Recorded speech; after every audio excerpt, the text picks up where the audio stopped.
Es noticia la tensión que se vive en la frontera entre Ecuador y Perú ante la decisión de fortalecer la vigilancia militar para evitar el paso de migrantes venezolanos. El siguiente es un informe de nuestra cadena aliada La Voz de América.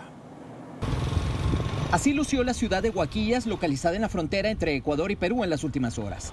Decenas de ciudadanos venezolanos permanecen en las calles ante el anuncio del Comando Conjunto de las Fuerzas Armadas peruanas de movilizar 1.200 efectivos y vehículos blindados a la zona para controlar el paso de migrantes. El alcalde de esa localidad ecuatoriana, Alberto Astudillo, se mostró sorprendido por la medida porque dijo, no se trata de una guerra.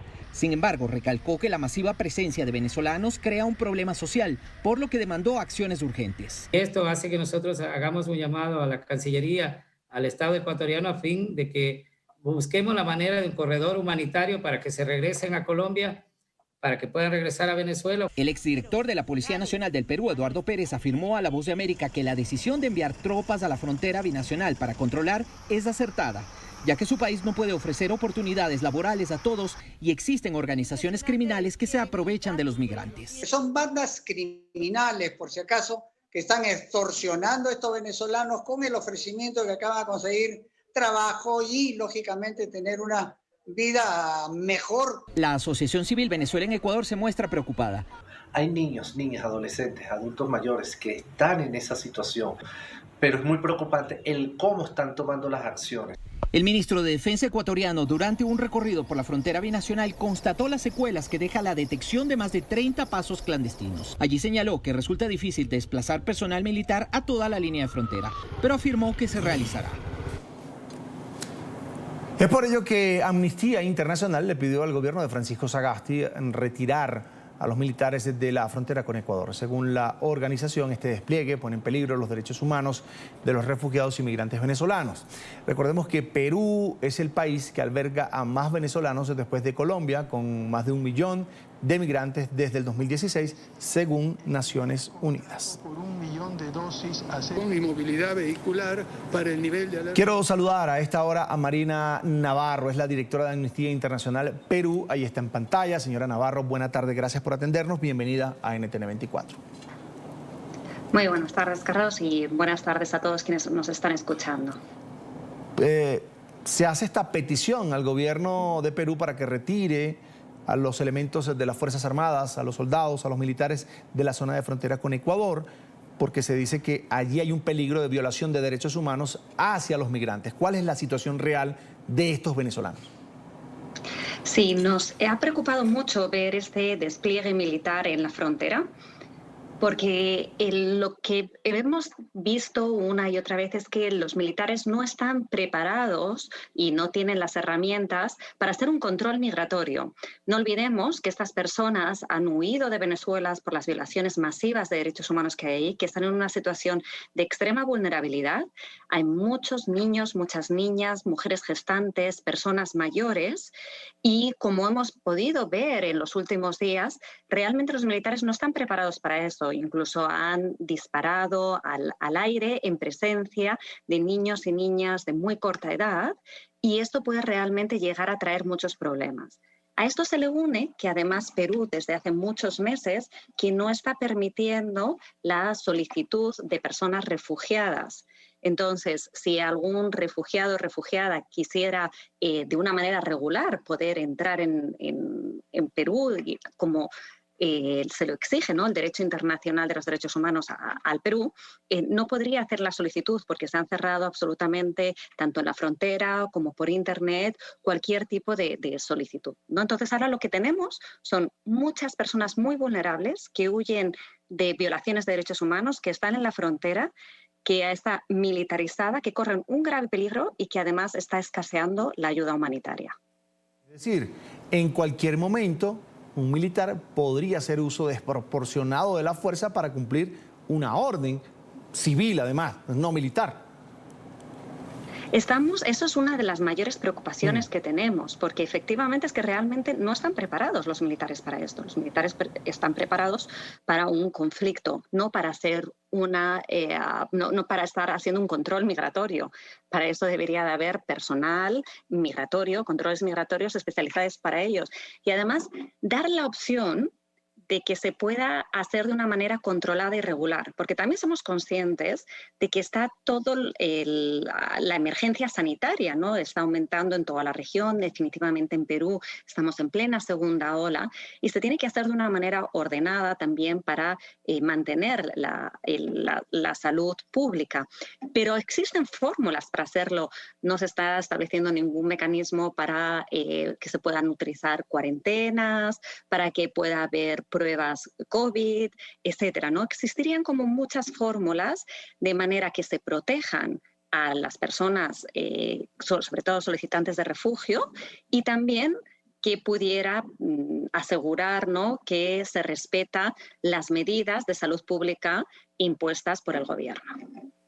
Ahora, señora Marina, ¿viola Perú algún tratado internacional, alguna ley internacional en materia de migración cuando cierra la frontera, sabiendo que esas personas, como usted lo dijo al principio, vienen huyendo de una crisis en condición de vulnerabilidad, es decir, buscando vivir o sobrevivir? Sí, en ningún estado de emergencia puede evitar, o sea, puede impedir la solicitud de refugio. La solicitud de refugio tendría, como es realmente una solicitud porque su vida corre peligro, porque sus derechos básicos corren peligro, se tiene que permitir siempre esa solicitud. Y en ese sentido hemos llamado muchas veces la atención al Estado peruano para que pueda abrir esa vía y que se pueda hacer la solicitud de refugio. Ahora, hay quienes piensan que el tema del éxodo venezolano no se ha abordado como se debía. Dejó que se expandiera lo que pudiera llegar a ser un problema para los países receptores, porque tienen sus propios problemas, es decir, en Colombia, en Perú, en Chile, en Ecuador, pero que a nivel de organizaciones internacionales como ONU, por ejemplo, como la OEA, no se ha hecho lo suficiente para de alguna manera abordar de la mejor manera este problema migratorio, porque ya estamos hablando de millones, más de 6 millones de venezolanos habrían abandonado el país en busca de un trabajo, en busca de educación para sus hijos, en busca de poder sobrevivir. ¿Usted qué opina de este punto? No podemos desconocer que realmente esto, además en un periodo tan corto de tiempo, no estamos hablando cerca de 4, no llegan a 4 años, cuando ha sido realmente la mayor movilidad humana que ha ocurrido desde Venezuela hacia los países de la región. Entonces, sí ha habido un problema de cooperación internacional, tanto interregional como del apoyo que se requería por parte de la cooperación internacional más allá de la región, ¿no? Entonces, a pesar de que el propio año, en mayo del año 2020, se hubo una conferencia de ayuda precisamente para este ciclo de movilidad humana que está habiendo en la región de personas venezolanas, no se ha realmente terminado de ejecutar, porque pueden ser, ha coincidido, ¿no?, ahora con el tema de la pandemia, pero no se han establecido realmente las posibilidades de manera ordenada en los países de la región, especialmente en Colombia, Ecuador y Perú, ¿no?, que es donde está el mayor número de personas, para que este flujo migratorio realmente se pudiera asumir por parte de la población receptora y que fuera realmente lo que tiene que ser, ¿no?, que es el aporte a los países de acogida. Cuando un grupo de migrantes como este que está allí en la frontera, que usted lo dice va golpeado por una crisis en Venezuela, se presenta una situación como esta, normalmente son las organizaciones independientes, las ONG, defensoras de derechos humanos, de migrantes, que están allí presentes para, de alguna manera, garantizarle sus derechos y que pues, la gente pueda comer, recibir atención en materia de salud, por ejemplo, sobre todo ahora en medio de una pandemia tan dura como la crisis sanitaria que está viviendo el mundo ahora mismo por cuenta del COVID-19. ¿Qué se sabe de este grupo? ¿Hay mujeres embarazadas? ¿Hay niños? ¿Se están atendiendo o están simplemente allí, a la deriva en una frontera?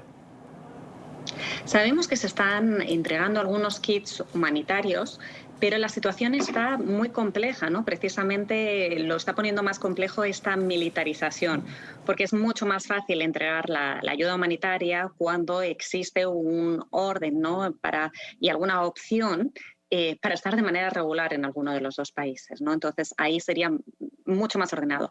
Cuando lo que está ocurriendo es lo que pasa ahora, que es que se militariza y existe un control férreo y en algunos casos violento, ¿no? Como lo hemos estado viendo, de la frontera, lo que hace es expulsar a estas personas que no tienen además a dónde ir. Entonces no van a ir a ninguna parte porque no tienen a dónde ir. Y lo que van a hacer es expulsarlas hacia lugares cada vez más difíciles y más peligrosos, ¿no? Y estamos hablando eso de personas muy vulnerables, muchos niños. La OIM estaba hablando de cerca del 30% están siendo menores de edad. Entonces, sí hablamos de personas muy vulnerables y se están expulsando cada vez más. La frontera entre Perú y Ecuador es muy amplia, ¿no? Entonces, eso es lo que va a terminar ocurriendo y es lo que ocurre siempre en estos casos de flujo migratorio.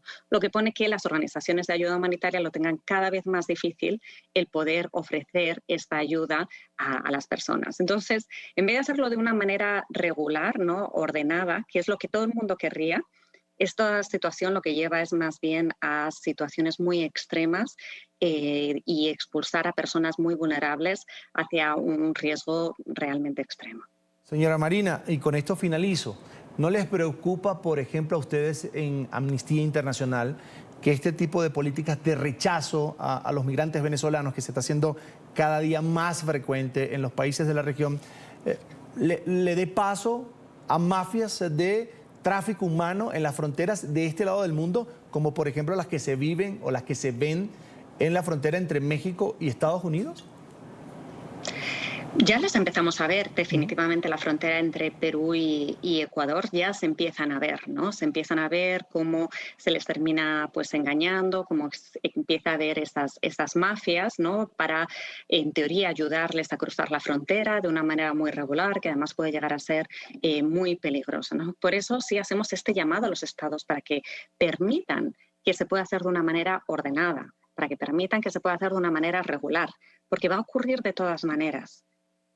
Lo que pasa es que va a ocurrir de una manera descontrolada, va a ocurrir de una manera en la que va a poner peligro a estas personas muy vulnerables. Entonces, más que nada también nos preocupan los mensajes que se lanzan con esto, ¿no? Se lanzan unos mensajes en vez de acogida en países como Perú, ¿no? Que ha sido siempre un país muy de acogida, ¿no? Se están lanzando unos mensajes que pueden ser considerados mensajes xenófobos, en el cual no se les da la acogida, en el cual se ponen unos estereotipos que no son ciertos, ¿no? Hace poco estábamos viendo la cantidad de casos de personal de salud venezolana que está apoyando en esta pandemia en Perú, mujeres que participan de las ollas comunitarias, de las ollas comunes cocinando. Estamos viendo un montón de ejemplos de cómo están aportando la población venezolana en el Perú, ¿no? Entonces, esos son realmente los mensajes que las autoridades deberían de estar dando para que haya una mejor integración dentro de los países. Bien, vamos a agradecer a Marina Navarro, es la directora de Amnistía Internacional en Perú. Le agradezco mucho que haya compartido con nosotros estos minutos aquí en la tarde de NTN 24. Será hasta la próxima. Gracias. Buenas tardes. Hasta pronto. Buenas tardes.